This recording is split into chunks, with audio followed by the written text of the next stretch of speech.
Preface. Each one of us was harmed by being brought into existence. That harm is not negligible, because the quality of even the best lives is very bad, and considerably worse than most people recognize it to be. Although it is obviously too late to prevent our own existence, it is not too late to prevent the existence of future possible people. Creating new people is thus morally problematic.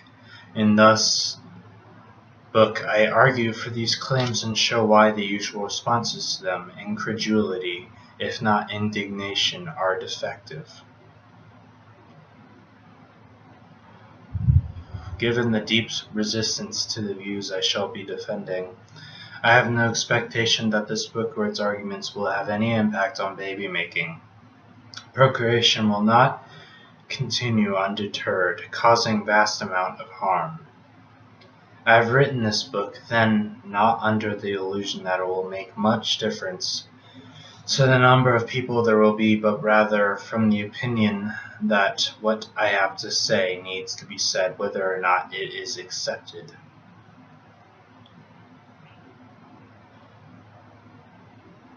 Many readers will be inclined to dismiss my arguments and will do so too hastily. When rejecting an unpopular view, it is extraordinarily easy to be overly confident in the force of one's responses. This is partly because there is less felt need to justify one's views when one is defending an orthodoxy. It is also partly because counter-responses from those critical of this orthodoxy, given their rarity, are harder to anticipate.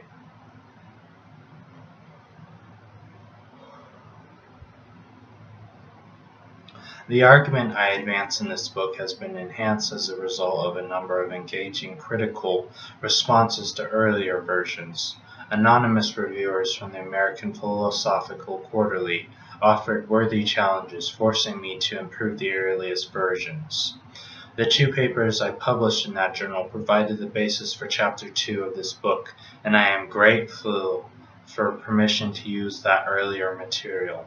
Those papers were considerably reworked and developed partly as a result of many comments received in the intervening years, and especially while I was writing this book. I am grateful to the University of Cape Town for a sabbatical semester in 2004, during which 4 of the book's chapters were written. I presented material from various chapters in a number of fora, including the philosophy department at the University of Cape Town, Rose University in Grahamstown, South Africa, the 7th World Congress of Bioethics in Sydney, Australia, and in the United States at the Jean Beer Blumenfeld Center for Ethics at Georgia State University, the Center for Bioethics at the University of Minnesota, and the Philosophy Department at the University of Alabama in Birmingham.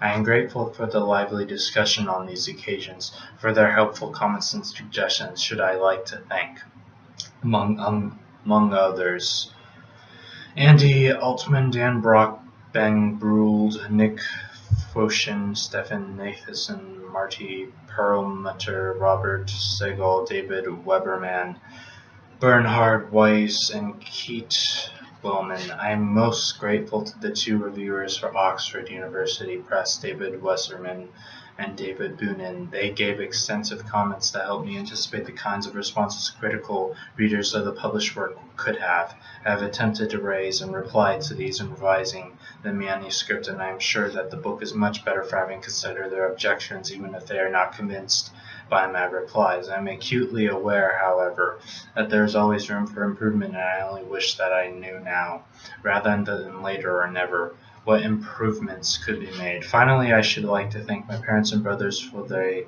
do and for all they are. The book is dedicated to them. Even though they brought me into existence, my parents, and to my brothers, each of whose existence, although a harm to him, is a great benefit to the rest of us. And Introduction.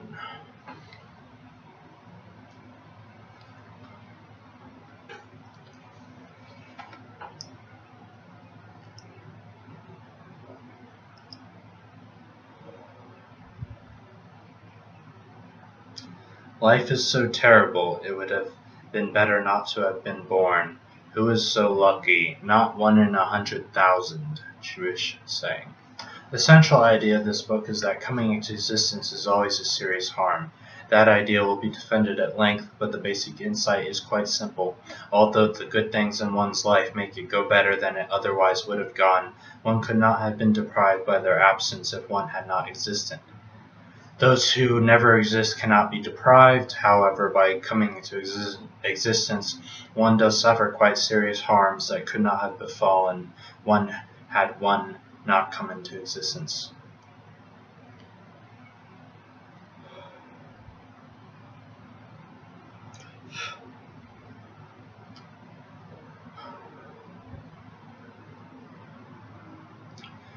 To say that the basic insight is quite simple is not to say that either it or what we can deduce from it will be undisputed.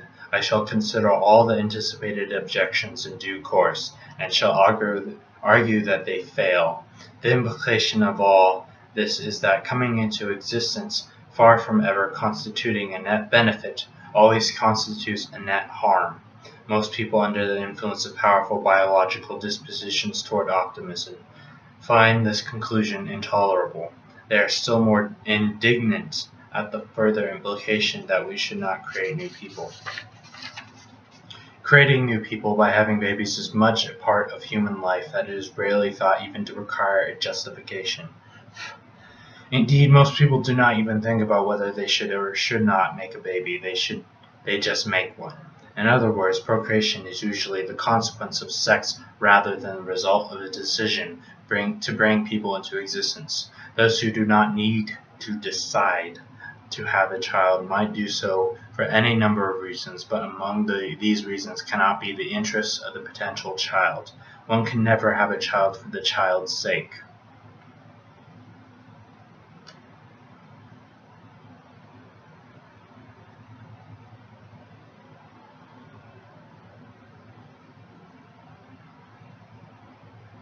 That much should be apparent to everybody, even those who reject the stronger view for which I argue in this book, that not only does one not benefit by people bringing them into existence, but one always harms them.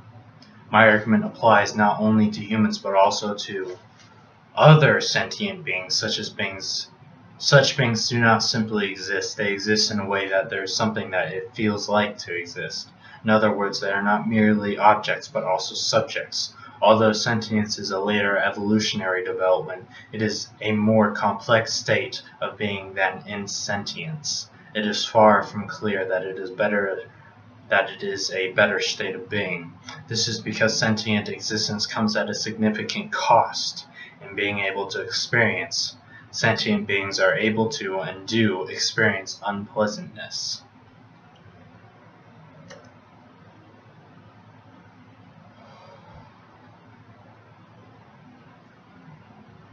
Although I think that coming into existence harms all sentient beings, and I shall sometimes speak about all such beings, my focus will be on humans. There are few reasons for this focus other than the sheer convenience of it. The first is that people find the conclusion hardest to accept when it applies to themselves. The focus on humans rather than all sentient life reinforces this application to humans. A second reason is that, with one exception, the argument has most particular significance when applied to the humans because we can act on it by desisting from producing children. The exception is the case of human breeding of animals, from which we could also desist. A third reason for focusing on humans is that the humans who do not desist from producing children cause suffering to those about whom they tend to care most, their own children. This may make the issues more vivid for them than they otherwise would be.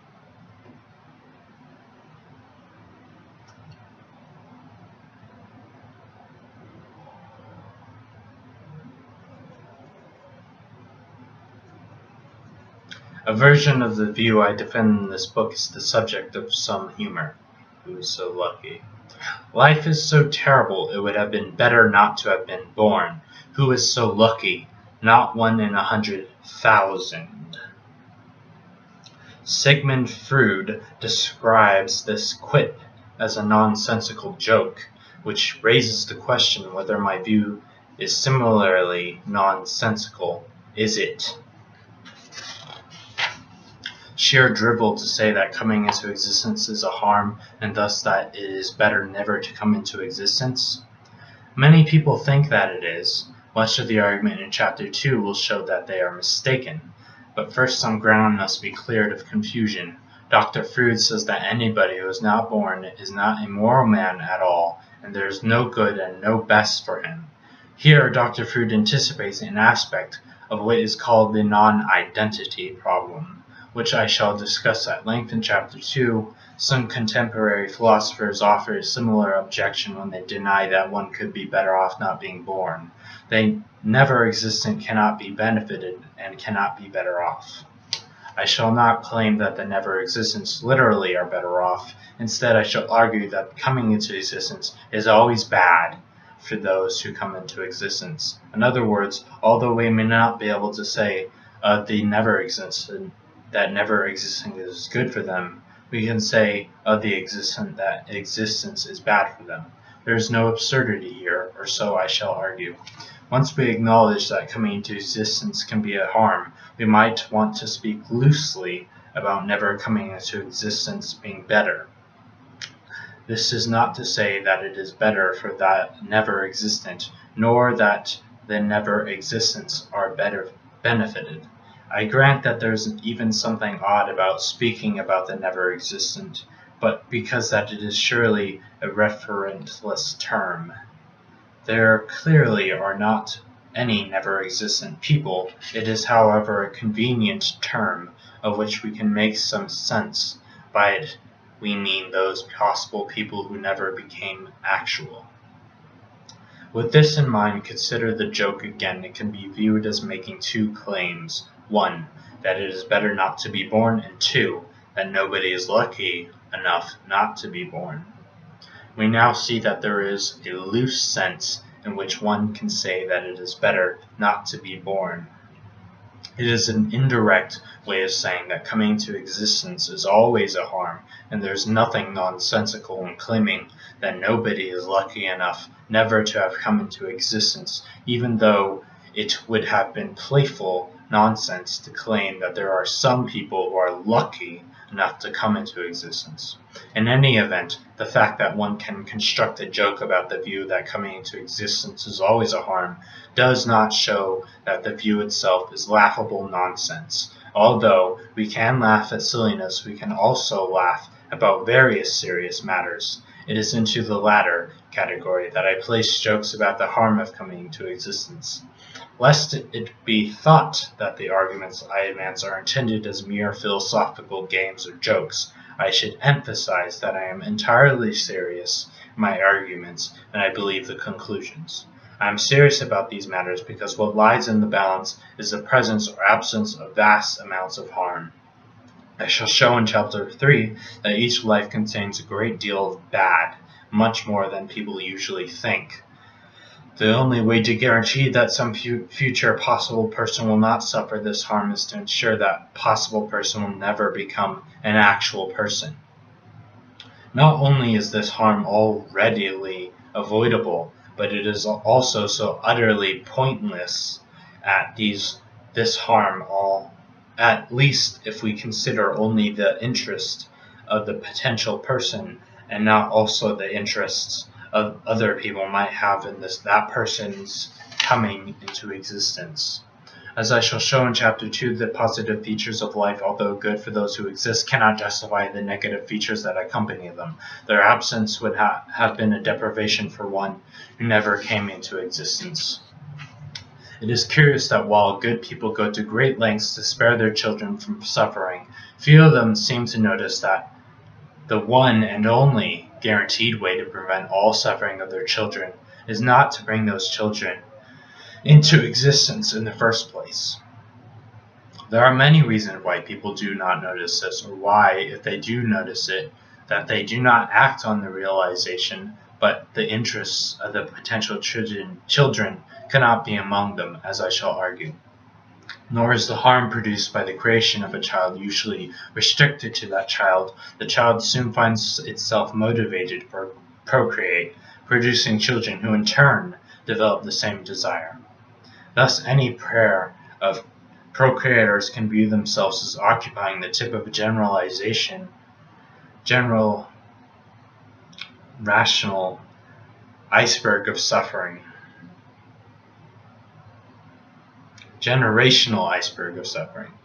They experience the bad in their own lives in the ordinary course of events that will experience only some of the bad in their children's and possibly grandchildren's lives, because these offspring usually survive their progenitors, but beneath the surface of the current generations lurk increasingly large numbers of descendants in their misfortunes. Assuming that each couple has 3 children, an original pair's cumulative descendants over 10 generations amount to 88,572 people. That constitutes a lot of pointless, avoidable suffering. To be sure, full responsibility for all does not lie with the original couple, because each new generation faces the choice of whether to continue that line of descendants. Nevertheless, they bear some responsibility for the generations that ensue. If one does not desist from having children, one can hardly expect one's descendants to do so. Although, as we have seen, nobody is lucky enough not to be born. Everybody is unlucky enough to have been born, and particularly bad luck it is, as I shall now explain. On the quite plausible assumption that one's genetic origin is necessary but not sufficient condition for having come into existence, one could not have been formed by anything other than the particular gametes that produced the zygote from which one developed. This implies in turn that one could not have had any genetic parents other than those that one does have. It follows from this that any person's chances of having come into existence are extremely remote. The existence of any person, one person, is dependent not only on that person's parents themselves having come into existence and having met, but also on their having conceived the person at the time that they did. Indeed, mere moments might make a difference to which a particular sperm is instrumental in conception. The recognition of how unlikely it was that one would have come into existence, combined with a recognition that coming to existence is always a serious harm, yields the conclusion that one's having come into existence is really bad luck. It is bad enough when one suffers some harm. It is worse still when the chances of having been harmed are very remote. Now, there is something misleading about this observation. This is because of all the trillions of possible people who could have come into existence, and assess the odds. Every one of those who is in position to assess the odds is unlucky, whereas there exists nobody whom the odds favored. 100% of assessors are unlucky, and 0% are lucky. No percent are lucky. In other words, given procreation, there was an excellent chance that somebody would be harmed, and although the chances of any person coming to existence are small, the chance